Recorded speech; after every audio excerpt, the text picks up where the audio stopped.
Assalamualaikum warahmatullahi wabarakatuh. Selamat pagi, selamat siang, selamat sore, selamat dunia akhirat, langit dan bumi. Senang sekali saya ketemu lagi dengan Anda YouTuber yang pinter dimanapun Anda berada di channel Imron Kaya Raya. Saya mendoakan kepada siapapun, umur berapapun, suku apapun, tinggal di belahan bumi manapun, agama apapun, agar selalu dilindungi oleh Allah Subhanahu wa taala, murah rezeki, sehat jasmani dan rohani, dan dimudahkan oleh Allah Subhanahu wa taala dalam segala hal. Amin ya rabbal alamin. YouTuber yang pintar, pada sesi kali ini saya akan berkisah tentang bagaimana sebenarnya banyaknya kegagalan-kegagalan yang mungkin dialami oleh YouTuber yang pintar dimanapun Anda berada, yang saya juga alami, dan tentu saja kegagalan sering dikatakan sebagai keberhasilan yang tertunda. Secara tidak langsung, ketika kita gagal, disitulah sebenarnya kita sedang diajari bagaimana kita harus berhasil.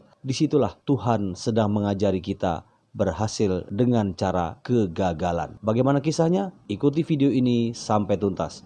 Jangan lupa subscribe, like, dan share. Jangan lupa subscribe, like, dan share agar YouTuber yang pintar tidak ketinggalan dengan ragam informasi di channel Imron Kaya Raya.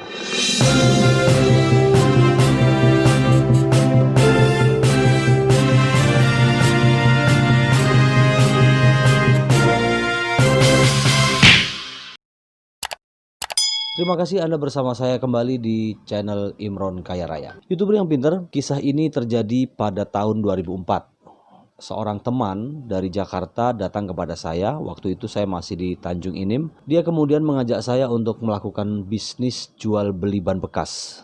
Kata teman saya, dia memiliki saudara ipar di Lampung yang siap menampung semua jenis ban bekas dengan harga yang sangat fantastis. Teman saya ini kemudian menghitung secara rinci keuntungan dalam bisnis ban bekas. Sampai-sampai dia meyakinkan saya kalau dalam hitungan minggu saya akan bisa mendapatkan untung puluhan juta rupiah. Demikian semangat teman saya ini mengajak saya ikut serta dalam bisnis ban bekas ini. Dengan menawarkan mimpi keuntungan bisnis ini, teman saya minta saya untuk mendanai bisnis ini. Sejak mengeluarkan ban bekas dari lokasi pertambangan sampai biaya angkutnya ke lokasi penampungan sebelum dibawa ke Lampung. Tanpa pikir panjang, saya kemudian menyetujui gagasan ini. Saya anggap gagasan teman saya ini tidak akan meleset dari rencana. Kemudian malamnya saya mengajak Mas Wid, salah satu teman saya, juga mantan orang tambang, untuk mencari ban bekas di lokasi tambang untuk dibawa ke penampungan sementara.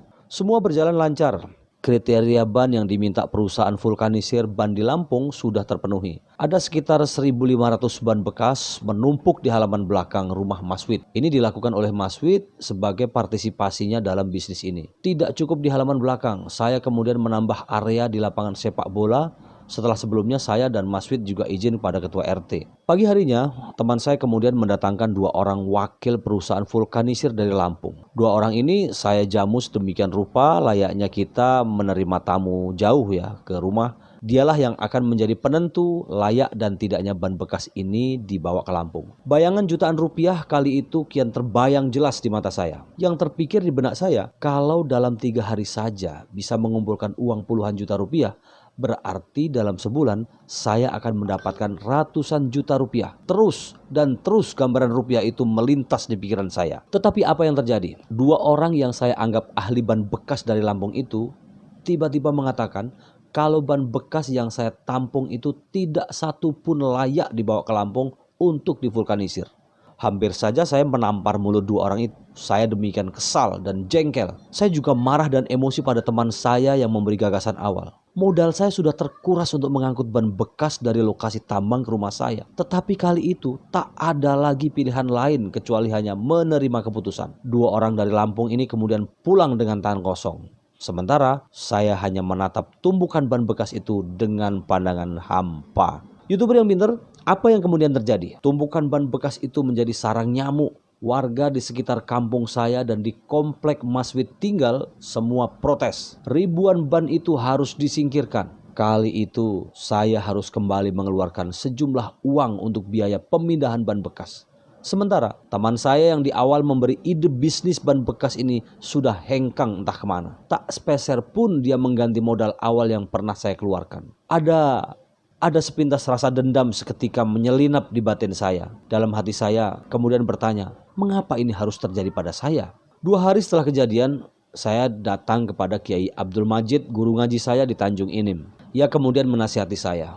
Kegagalan saya dalam bisnis ban bekas adalah bentuk rasa kasih sayang Tuhan kepada saya. Menurutnya, teman saya yang memberi ide bisnis ban bekas itu sebenarnya punya niat menjual ban dengan harga tinggi dengan tujuan dia ingin mempercepat kaya, mempertontonkan pada keluarganya kalau dirinya kaya dengan tanpa mengeluarkan dana sepeser pun. Ini adalah nafsu kesombongan. Saat itu, saya kemudian tersadar betapa Tuhan tidak menginginkan nafsu kesombongan teman saya itu menular dan mengalir pada anak dan istri saya. Sebab semua jerih payah dan hasil akhir dari usaha kalau dilatar belakangi oleh niat kesombongan, apalagi niat untuk merasa lebih dari orang lain, maka semua itu akan menyebar ke aliran darah anak dan istri saya, dan saya akan melahirkan generasi-generasi sombong dan angkuh di negeri ini. Tuhan masih mengasihi saya agar saya tidak tertular nafsu kesombongan. Baru kemudian saya merasa bahagia atas kegagalan itu. Karena dari kegagalan ini saya kemudian menemukan kebesaran Tuhan Allah Subhanahu wa taala yang masih mengasihi dan memelihara saya agar saya terhindar dari kesombongan. Terima kasih, semoga bermanfaat. Selamat pagi, selamat siang, selamat sore, selamat malam, selamat dunia akhirat, langit dan bumi. Kita akan bertemu lagi di channel Imron Kaya Raya dengan tema yang berbeda. Wassalamualaikum warahmatullahi wabarakatuh.